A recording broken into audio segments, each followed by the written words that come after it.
നമസ്കാരം, എല്ലാവർക്കും PSC exam ക്രാക്കേഴ്സിൻ്റെ മറ്റൊരു വീഡിയോയിലോട്ട് സ്വാഗതം.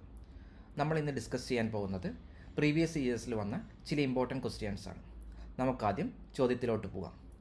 സംസ്ഥാന മനുഷ്യാവകാശ കമ്മീഷൻ എന്നത് ഓപ്ഷൻ എ ഒരു ചെയർപേഴ്സണും 2 അംഗങ്ങളും, ഓപ്ഷൻ ബി ഒരു ചെയർപേഴ്സണും 3 അംഗങ്ങളും, ഓപ്ഷൻ സി ഒരു ചെയർപേഴ്സണും 5 അംഗങ്ങളും, ഓപ്ഷൻ ഡി ഒരു ചെയർപേഴ്സണും 4 അംഗങ്ങളും. ഉത്തരം ഓപ്ഷൻ എ ഒരു ചെയർപേഴ്സണും 2 അംഗങ്ങളും. നമുക്കിനി ഉത്തരത്തെപ്പറ്റി ചില ഇമ്പോർട്ടൻ്റ് കാര്യങ്ങൾ മനസ്സിലാക്കാം. 1998 ഡിസംബർ 11 കേരള സംസ്ഥാന മനുഷ്യാവകാശ കമ്മീഷൻ രൂപീകരിച്ചു. ശ്രദ്ധിക്കുക, 1998 ഡിസംബർ 11 കേരള സംസ്ഥാന മനുഷ്യാവകാശ കമ്മീഷൻ രൂപീകരിച്ചു. കേരള ഹൈക്കോടതിയുടെ ആദ്യ chairperson justice M Pareeth Pillai, മുൻ chief justice doctor S Balaraman, TK Wilson എന്നിവരെ സപ്പോർട്ടിംഗ് അംഗങ്ങളുമായി ചുമതലയേറ്റു. നമുക്കിനി സംസ്ഥാന മനുഷ്യാവകാശ കമ്മീഷൻ്റെ ഘടനയെക്കുറിച്ച് മനസ്സിലാക്കാം. ചെയർപേഴ്സൺ ഒരു ഹൈക്കോടതി ജഡ്ജിയോ ഒരു സംസ്ഥാന കോടതി ചീഫ് ജസ്റ്റിസായോ മാത്രമേ മനുഷ്യാവകാശ കമ്മീഷൻ്റെ ചെയർമാനായി നിയമിക്കാൻ കഴിയൂ. അംഗങ്ങൾ ഹൈക്കോടതി ജഡ്ജിമാരായി സേവനമനുഷ്ഠിക്കുന്നവരോ വിരമിച്ചവരോ ജില്ലാ ജഡ്ജിയായി നിയമിക്കാം. എന്നിരുന്നാലും അവർക്ക് മനുഷ്യാവകാശ കമ്മീഷനെ കുറിച്ചുള്ള പ്രായോഗികമായ പരിജ്ഞാനത്തോടൊപ്പം ജില്ലാ ജഡ്ജിയായി 7 വർഷം പരിചയവും ഉണ്ടായിരിക്കണം. ഇതുവരെയുള്ള കാര്യങ്ങൾ എല്ലാവർക്കും മനസ്സിലായി എന്ന് പ്രതീക്ഷിക്കുന്നു. ഡൗട്ടുള്ളവർ വീണ്ടും വീഡിയോ റിപ്പീറ്റ് ചെയ്ത് കാണുക.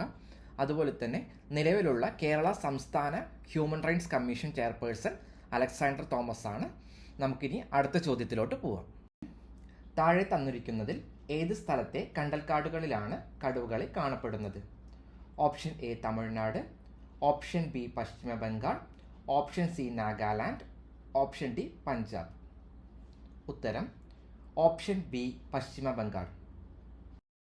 ലോകത്തിലെ ഏറ്റവും കൂടുതൽ ബംഗാൾ കടുവകൾ വസിക്കുന്നത് നമ്മുടെ ഇന്ത്യയിലാണ്. ഇന്ത്യയിലെ സുന്ദർബൻസ് സ്ഥിതി ചെയ്യുന്നത് പശ്ചിമ ബംഗാളിലാണ്. സുന്ദർബൻ കടുവകളെ റോയൽ ബംഗാൾ കടുവകൾ എന്നാണ് വിളിക്കുന്നത്. സുന്ദർബൻ കണ്ടൽക്കാടുകളുടെ പ്രധാന ആകർഷണമാണ് രാജകീയ ബംഗാൾ കടുവ. നമുക്ക് അടുത്ത ചോദ്യം നോക്കാം. ശബ്ദം ഏറ്റവും വേഗത്തിൽ സഞ്ചരിക്കുന്നത്? ഓപ്ഷൻ എ ശൂന്യതയിൽ, ഓപ്ഷൻ ബി വെള്ളത്തിൽ, ഓപ്ഷൻ സി വായുവിൽ, ഓപ്ഷൻ ഡി ഖരവസ്തുക്കളിൽ. ഉത്തരം ഓപ്ഷൻ ഡി ഖരവസ്തുക്കളിൽ. നമുക്കിനി ഉത്തരത്തെപ്പറ്റി കൂടുതൽ കാര്യങ്ങൾ മനസ്സിലാക്കാം. ജലത്തെക്കാളും വായുവിനേക്കാളും വേഗത്തിൽ ശബ്ദം സഞ്ചരിക്കുന്നത് ഖരവസ്തുക്കളിലാണ്. അതായത് സോളിഡ് എന്ന മീഡിയത്തിലൂടെയാണ് ശബ്ദം ഏറ്റവും വേഗത്തിൽ സഞ്ചരിക്കുന്നത്. ഇനി മനുഷ്യർക്ക് 20 ഹെർട്സ് മുതൽ 20,000 ഹെർട്സ് വരെയാണ് കേൾക്കുവാൻ സാധിക്കുന്നത്. മാധ്യമത്തിനനുസരിച്ച് ശബ്ദത്തിൻ്റെ വേഗത വ്യത്യാസപ്പെടുന്നു. അതായത് മീഡിയം. എക്സാമ്പിൾ പറയുകയാണെങ്കിൽ സോളിഡ്, ഗ്യാസ്, ലിക്വിഡ്, ഇതിലെല്ലാം ശബ്ദത്തിൻ്റെ വേഗത വ്യത്യസ്തമായിരിക്കും. ഇനി ഒരു മുറിയിലെ താപനില, അതായത് മുറിയിലെ വായുവിൻ്റെ താപനില 20 ഡിഗ്രി സെൽഷ്യസ് ആണെങ്കിൽ ശബ്ദം സെക്കൻഡിൽ ഏകദേശം 343 മീറ്റർ വേഗതയിൽ സഞ്ചരിക്കുന്നു.